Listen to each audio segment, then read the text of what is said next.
Now when Jesus saw the crowds, he went up on a mountainside and sat down. His disciples came to him, and he began to teach them. He said, "Blessed are the poor in spirit, for theirs is the kingdom of heaven. Blessed are those who mourn, for they will be comforted. Blessed are the meek, for they will inherit the earth. Blessed are those who hunger and thirst for righteousness, for they will be filled.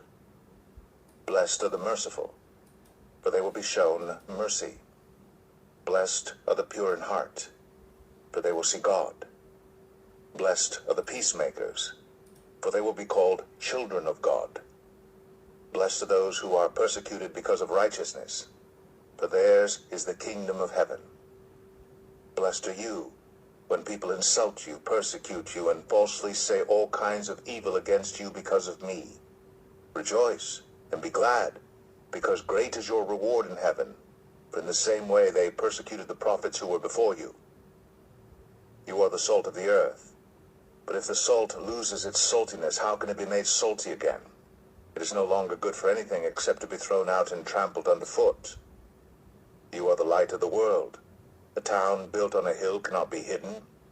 Neither do people light a lamp and put it under a bowl. Instead, they put it on its stand, and it gives light to everyone in the house. In the same way, let your light shine before others, that they may see your good deeds and glorify your Father in heaven. Do not think that I have come to abolish the law or the prophets. I have not come to abolish them, but to fulfill them.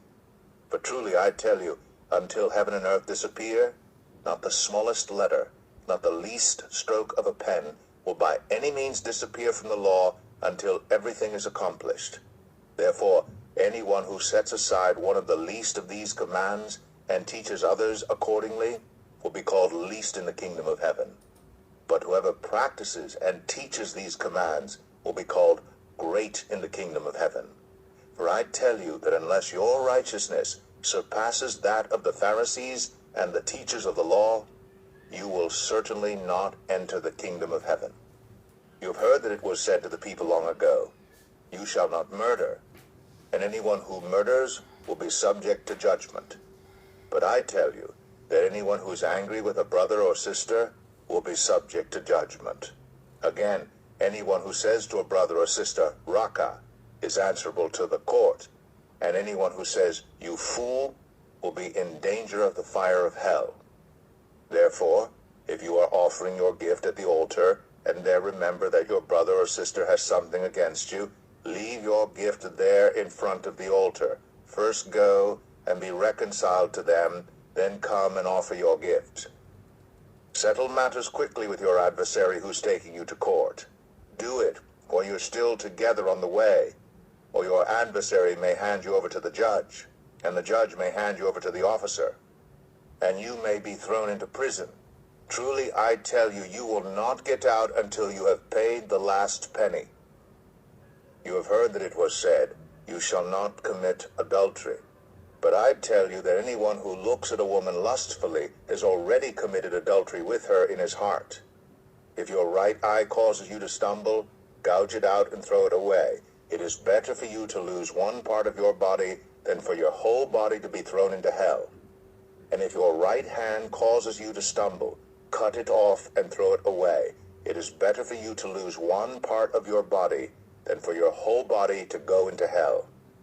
It has been said, anyone who divorces his wife must give her a certificate of divorce. But I tell you that anyone who divorces his wife, except for sexual immorality, makes her the victim of adultery, and anyone who marries a divorced woman commits adultery. Again, you have heard that it was said to the people long ago, "Do not break your oath, but fulfill to the Lord the vows you have made." But I tell you, do not swear an oath at all, either by heaven, for it is God's throne, or by the earth, for it is his footstool, or by Jerusalem, for it is the city of the great king. And do not swear by your head, for you cannot make even one hair white or black. All you need to say is simply yes or no. Anything beyond this comes from the evil one. You have heard that it was said, "Eye for eye and tooth for tooth." But I tell you, do not resist an evil person. If anyone slaps you on the right cheek, turn to them the other cheek also. And if anyone wants to sue you and take your shirt, hand over your coat as well. If anyone forces you to go 1 mile, go with them 2 miles. Give to the one who asks you, and do not turn away from the one who wants to borrow from you. You've heard that it was said, love your neighbor and hate your enemy. But I tell you, love your enemies, and pray for those who persecute you, that you may be children of your Father in heaven. He causes his sun to rise on the evil and the good, and sends rain on the righteous and the unrighteous. If you love those who love you, what reward will you get? Are not even the tax collectors doing that? And if you greet only your own people, what are you doing more than others? Do not even pagans do that? Be perfect, therefore, as your heavenly Father is perfect.